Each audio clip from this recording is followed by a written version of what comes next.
Hello दोस्तों, नमस्कार। मैं अपने YouTube चैनल पर आप सभी का हार्दिक स्वागत करता हूं। हम लोगों ने अपने पिछले लेक्चर में संघ एवं उसके राज क्षेत्र, यूनियन एंड इट्स टेरिटरी, इस चैप्टर को पूरी तरह से समाप्त कर लिया था। और आज हम लोग इसके जो आगे का जो चैप्टर है, सिटीजनशिप, नागरिकता, उसके बारे में हम लोग आज देखेंगे।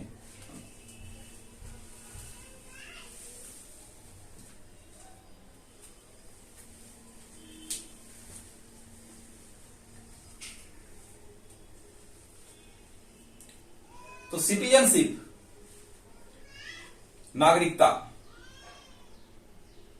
इसका वर्णन संविधान के भाग 2 में, भाग 1 में हम लोगों ने यूनियन एंड इट्स टेरिटरी को देखा था, जहां पर अनुच्छेद 1 से लेकर 4 तक का वर्णन किया गया था। हम लोग भाग 2 में नागरिकता, सिटीजनशिप को देखेंगे और इसका वर्णन अनुच्छेद 5 से लेकर 11 तक किया गया है।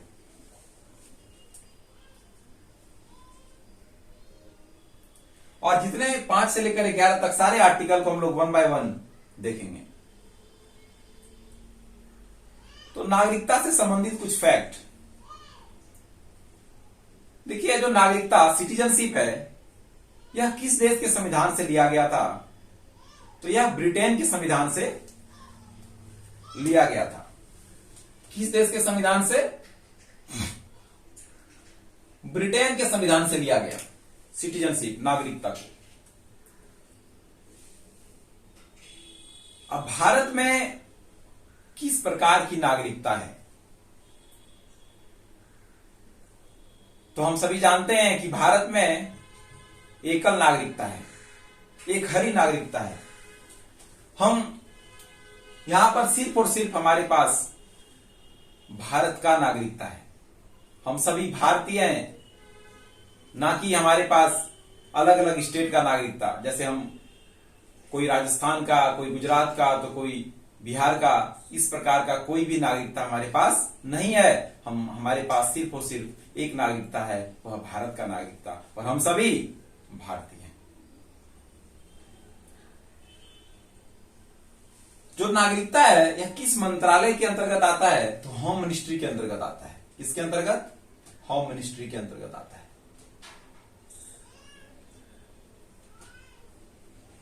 गृह मंत्रालय के अंतर्गत नागरिकता आता है। एग्जाम में क्वेश्चन आता है, इसलिए ध्यान रखना है। चलिए, ये कुछ फैक्ट थे। अब हम लोग देखते हैं। देखिए, हम जो यह भारत का जो भूभाग है, इसके अंदर हम जितने भी लोगों को देखते हैं, इसमें 2 ही प्रकार के लोग हैं। या तो वह भारत का नागरिक है, या तो कोई दूसरे देश से आया हुआ है, विदेशी है। तो जो भारत का नागरिक है, उसे भारत के संविधान के द्वारा सभी प्रकार का अधिकार दिया गया है और दिया भी जाना चाहिए। लेकिन जो विदेशी हैं, उन्हें भी अधिकार दिया गया है, लेकिन सारे अधिकार नहीं दिया गया है। ऐसा नहीं है कि विदेशी आकर यहां पे वोट दे सकते हैं, किसी भी राजनीतिक पद के लिए वो खड़े हो सकते हैं, चुनाव लड़ सकते हैं। वो किसी बड़े पद पर, जैसे राष्ट्रपति, प्रधानमंत्री, इस पर भी नहीं जा सकते। यानी विदेशियों को भी अधिकार दिया गया है, सीमित अधिकार दिया गया है, सारे अधिकार नहीं दिए गए हैं। हालांकि ऐसा भी नहीं है कि मान लो कोई विदेशी आए तो उसको हम ऐसे ही मार डपट के, गाली गलौज करके यहां से बाहर निकाल दें, नहीं। तो इसलिए उनको भी कुछ अधिकार दिया गया है हमारे संविधान के द्वारा। वैसे तो अधिकार को हम लोग फंडामेंटल राइट में देखेंगे, लेकिन देखिए कुछ क्या क्या अधिकार हैं। जैसे कि आर्टिकल 15, 16, 19, 29 एंड 30, यह जो अधिकार हैं, सिर्फ और सिर्फ भारतीय को दिया गया है। किसको दिया गया है? सिर्फ और सिर्फ भारतीयों को दिया गया है। अब देखिए, विदेशी में भी दो चीजें हैं। विदेशी में दो चीजें आती हैं। एक वैसे देश जिनका संबंध भारत से अच्छा हो, मित्रवत संबंध हो, और एक वैसे देश हैं जिनका संबंध भारत से अच्छा नहीं हो, शत्रु देश। तो जो शत्रु देश हैं उनके अधिकार और भी कम हो जाते हैं।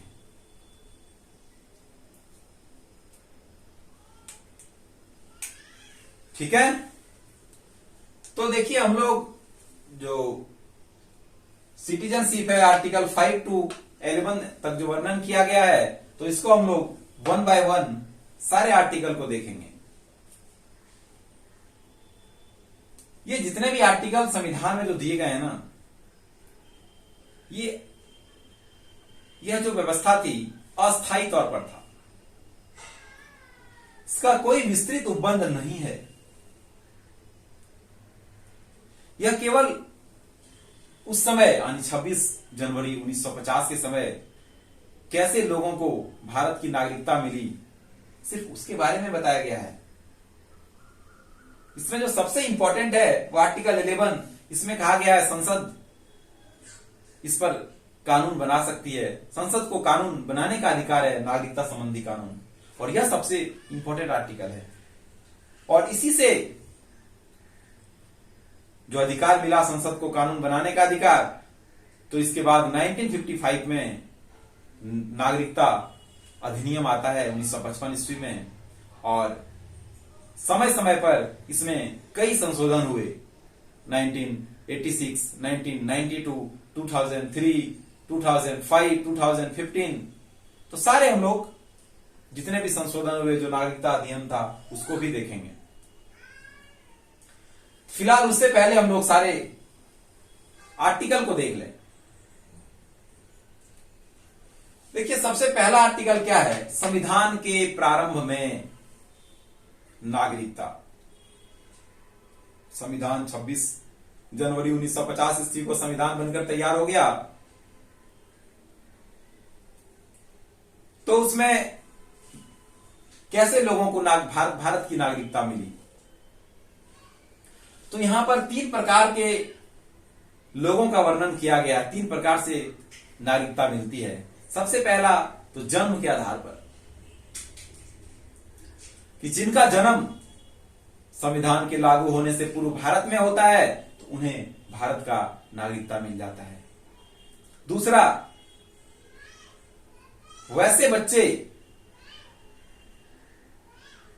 जो विदेशों में रह रहे हैं, है ना, वैसे बच्चे जिनका जन्म विदेशों में हुआ, रह रहे नहीं यहां पे कहेंगे, जिनका जन्म विदेशों में हुआ लेकिन उनके माता पिता में से कोई एक भारत के नागरिक हैं, तो उन्हें भी भारत की नागरिकता दे दी जाएगी, उन्हें भी भारत की नागरिकता मिलेगी। और तीसरा है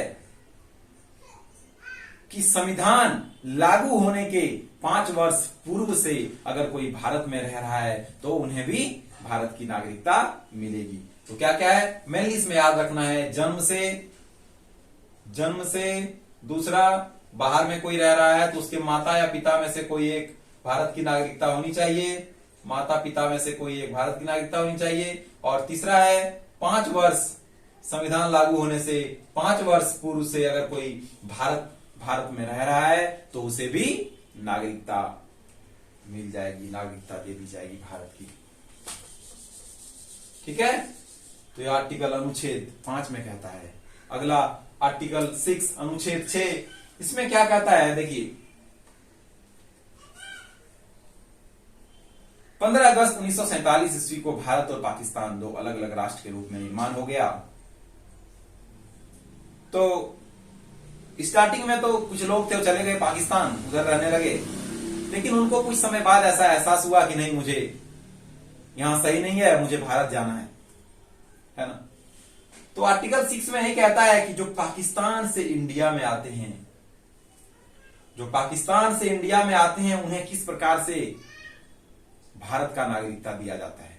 देखिए, तो इसके लिए एक परमिट रूल था, है ना, 19 जुलाई 1948 का, तो 19 जुलाई 1948 से पहले जो पाकिस्तान से इंडिया आ गए उन्हें तो नागरिकता मिल जाता है, लेकिन जो 19 जुलाई 1948 के बाद अगर भारत में आ रहे हैं तो उन्हें क्या करना है, उन्हें भी नागरिकता दिया जाएगा। लेकिन उनके लिए क्या है कि सबसे पहले तो ये जो परमिट रूल है, ये एक डॉक्यूमेंट फिलअप करना है ना, उसमें हस्ताक्षर करना है कि हाँ मैं भारत में निवास करना है मुझे। और उसके बाद 6 महीने का रजिस्ट्रेशन कराने से 6 महीने के बाद उन्हें भारत की नागरिकता दे दी जाएगी। ठीक है, तो अनुच्छेद 6 में क्या है, पाकिस्तान से इंडिया में जो लोग आएंगे उन्हें भी नागरिकता दी जाएगी। तो कैसे, तो यह परमिट रूल 19 जुलाई 1948 से पहले आएंगे उन्हें तो नागरिकता मिल जाएगी, लेकिन जो इसके बाद आते हैं तो उनको परमिट रूल जो है वो एक डॉक्यूमेंट फिलअप करना है, दस्तखत करना है, उसके साथ ही 6 महीने के बाद उन्हें नागरिकता दिया जाएगा भारत में। अब आर्टिकल 7 क्या कहता है, अब देखिए कुछ लोगों को पता चल गया था कि बहुत ही जल्द हम स्वतंत्र होने वाले हैं और 2 राष्ट्रों का निर्माण होने जा रहा है, भारत और पाकिस्तान। तो कुछ ऐसे लोग थे जो भारत के इधर के क्षेत्र से वह पाकिस्तान वाले क्षेत्र में जाकर बस गए।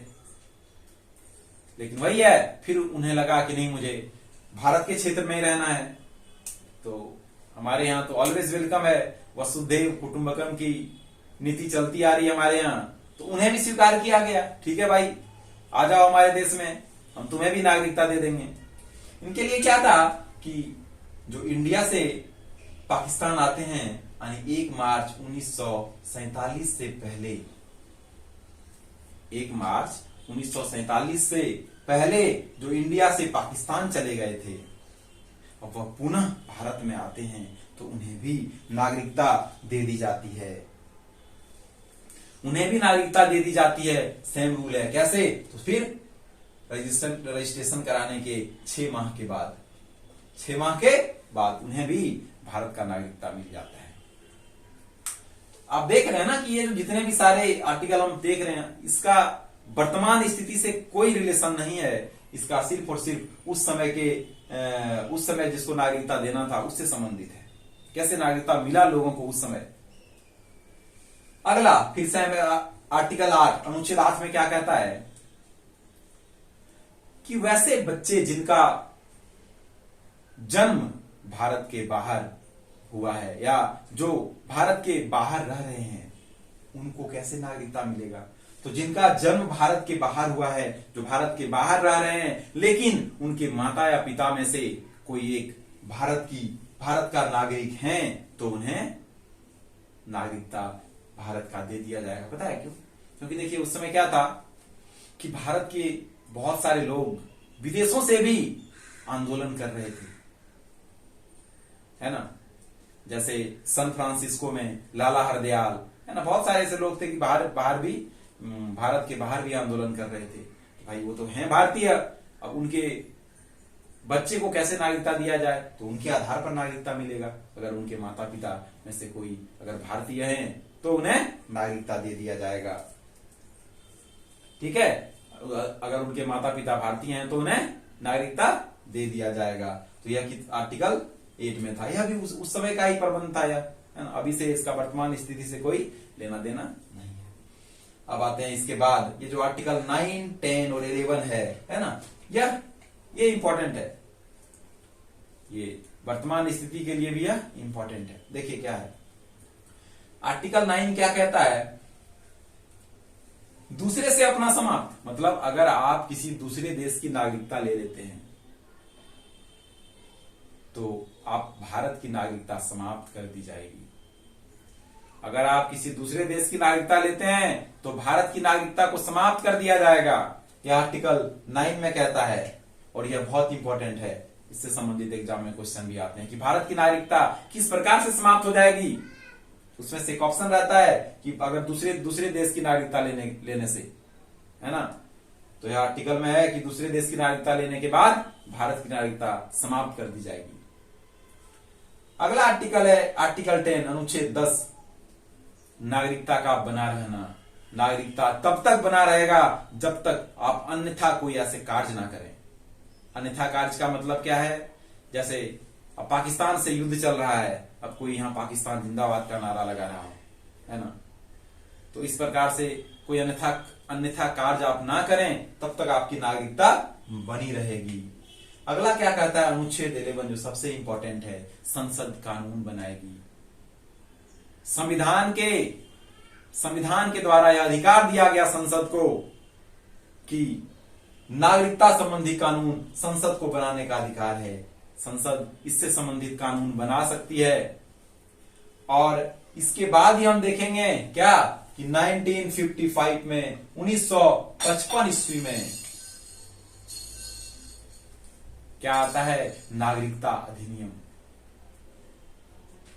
1955 में ही नागरिकता अधिनियम आते हैं, लेकिन इसमें बताया गया है 5 प्रकार से कैसे नागरिकता दिया जाता है, कैसे नागरिकता दिया जाएगा, है ना। लेकिन इसमें भी कुछ त्रुटियां थी, तो इन्हें समय समय पर उस त्रुटियों को सुधारने के लिए इस पर संशोधन किया गया, है ना। जैसे मैं बताया संशोधन 1986 में, 1992 में, 2003 में, 5 में, 15 में, समय समय पर इसमें संशोधन किया गया, है ना। लेकिन इसको हम लोग आज के क्लास में नहीं देखेंगे, इसको अगले क्लास में देखेंगे। तो अगले क्लास में नागरिकता के चैप्टर को पूरी तरह से समाप्त किया जाएगा। इससे संबंधित जितने जो भी फैक्ट हैं सारे अगले क्लास में हम लोग कंप्लीट कर लेंगे।